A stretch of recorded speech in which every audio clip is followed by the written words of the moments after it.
कार्यक्रम होता है, मीडिया को इग्नोर कर दिया।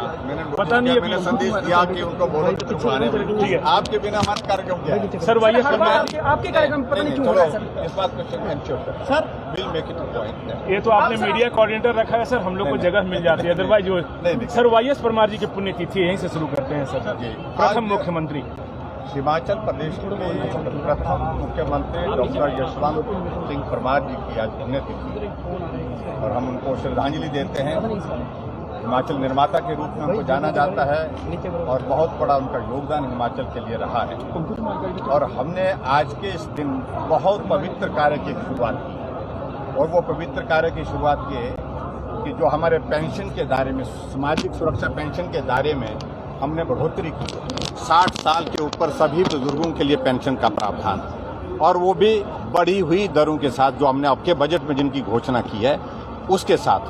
आज 3 महीने की अप्रैल, मई और जून 3 महीने की पेंशन हमने आज एक साथ उनके खाते में हमने डाली है और 6,35,375 लाभार्थी उनके सीधे उनके खाते में ये पेंशन चले गई और उसमें हिमाचल प्रदेश में उनके खाते में जो पेंशन गई उस पर हमने 280 करोड़ रुपए खर्च किया ये 3 महीने की पेंशन के लिए। और आने वाले समय में जो हमने जो दायरा बढ़ाया है 60 साल से ऊपर, इसमें लगभग 1 लाख के करीब और पेंशन जो है वो पेंशन के लाभार्थी इसमें शामिल होने वाले हैं, जिसकी औपचारिकताओं का, फॉर्मेलिटी का उनका दौर चल रहा है। लगभग 7.5 लाख लोग हिमाचल प्रदेश में पेंशन के इस दायरे में आने वाले हैं। और ये भी मैं कहना चाह रहा हूं कि जहां लगभग पूर्व सरकार के कार्यकाल में 400 करोड़ रुपए खर्च किया जाता था सामाजिक सुरक्षा पेंशन पर, वर्तमान में हम इसको बढ़ा करके 1300 करोड़ रुपए खर्च कर रहे हैं। ये एक बहुत बड़ी जिसको हम कह सकता हूं कि आज तक के हिमाचल प्रदेश के इतिहास में सामाजिक सुरक्षा के दायरे को इस कदर आगे बढ़ाना और इसमें मदद करना ऐसे लोगों की जो सही मायने में जरूरत है। एक विधवा है, एक बेचारा ऐसा है कि जो चल नहीं सकता है, किसी एक्सीडेंट के कारण उसका शरीर का नुकसान हुआ है, अपंग हो गया है, उसके लिए मदद का रास्ता। एक आदमी जो बुढ़ापे के दौर में गुजर रहा है, परिवार के सब साथी हैं लेकिन उसके बावजूद मदद के लिए कोई नहीं आते, तो उन लोगों के लिए बहुत बड़ा एक मदद का ये माध्यम रहेगा सामाजिक सुरक्षा पेंशन का। और उसके साथ साथ में मुझे इस बात की खुशी है कि आज यहाँ आने के पश्चात हमने और भी विभिन्न विकास कार्यों की शुरुआत की। लगभग 90 करोड़ रुपए के यहाँ उद्घाटन और शिलान्यास यहाँ पर विधानसभा क्षेत्र के अंतर्गत, शाहपुर विधानसभा क्षेत्र के अंतर्गत हुए हैं। और उसके साथ साथ में और भी चीज़ों को लेकर के हमने कुछ और बातों का जिक्र किया आने वाले समय में, और चाहे वो कॉलेज की बात है, चाहे वो कुछ और इंस्टीट्यूशंस की बात है, उन सारी चीज़ों को लेकर के काम करेंगे। यूनिफॉर्म सिविल कोड को लेकर सर आपने एक बयान दिया था, उसके बाद अब नई बहस जो है वो देश भर में हम बिल्कुल गंभीर हैं, गंभीरता से उस दिशा में आगे बढ़ रहे हैं, लेकिन हिमाचल के परिप्रेक्ष्य में इसका स्वरूप क्या हो, ये हम कानून के दायरे में इसको किस प्रकार से ला सकते हैं, इन सारी चीज़ों को लेकर के हम एग्जामिन कर रहे हैं।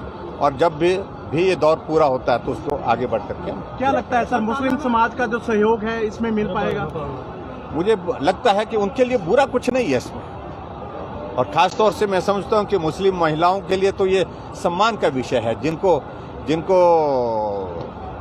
अगर अपने जीवन में परिवार की कल्पना एक अच्छे माहौल में जीने की अगर मिलेगी तो इसके माध्यम से मिलेगी। सर प्रदेश में जो कमान है कांग्रेस की वो प्रतिभा सिंह को दी गई, क्या लगता है कांग्रेस जो है पूर्व मुख्यमंत्री की जो लोग, देखिए ऐसा है, कांग्रेस पूरे देश में समाप्त हो गई है, कमान देने का अभिप्राय कोई रह ही नहीं गया है, कहीं भी नहीं है और यहाँ पर भी नहीं होगी। मैं आपको बता रहा हूँ, नहीं होगी तो नहीं होगी, इसलिए नहीं होगी, कारण बता रहा हूँ मैं, जब जो चीज पूरे देश में खत्म होगी, पूरे देश के लोगों ने मन बना लिया है कि अब कांग्रेस को नमस्ते कर लेनी है, और नमस्ते कर दी है। हिमाचल एक प्रदेश रहता है, नवंबर के महीने में उनको नमस्ते करेंगे। सर अभी मुकेश ने कहा है कि देखिए कांग्रेस में माफिया को ज्यादा बढ़ावा मिला है, विकास नहीं, मेरी उनके प्रति बहुत सहानुभूति है। पाँव मारे जहाँ थे वैसे हैं, इसलिए मैं उस पर ज्यादा कुछ कहना नहीं चाह रहा हूँ। जिस पार्टी में ये स्थिति आ गई जहां हिमाचल जैसा 68 विधानसभा क्षेत्र का प्रदेश जहां 4 वर्किंग प्रेसिडेंट बनाने पड़ रहे हैं। मैंने पूछा कांग्रेस के मित्रों से कि भाई मुझे बताओ तो सही, ये 4 वर्किंग प्रेसिडेंट इनको क्या क्या संविधान, अपने कांग्रेस के संविधान के मुताबिक इनको क्या क्या अधिकार दे दिए हैं? अधिकार सिफर है, शून्य है। और इस तरह से एक ऐसी परिस्थिति करने की कि भी कोई भागे ना, क्योंकि सबसे ज्यादा जो वहां पर जो है भगदड़ कहीं अगर मची है वो कांग्रेस पार्टी में मची हुई है।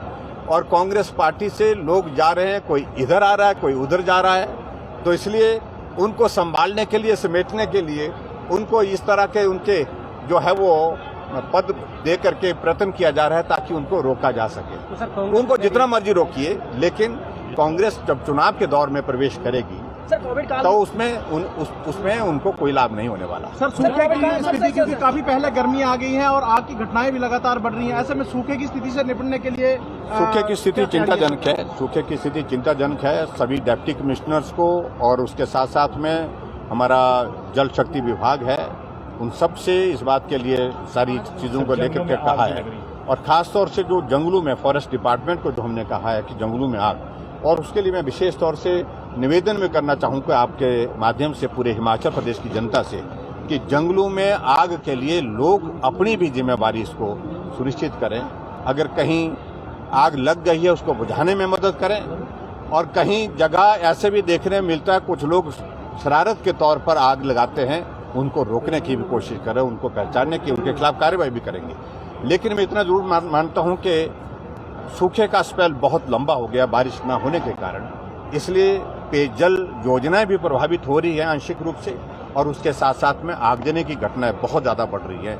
हम कोशिश कर रहे, मैं देख रहा था पिछले कल तक ही लगभग हिमाचल प्रदेश में 600 के करीब आगजनी की घटना जंगलों में हुई है।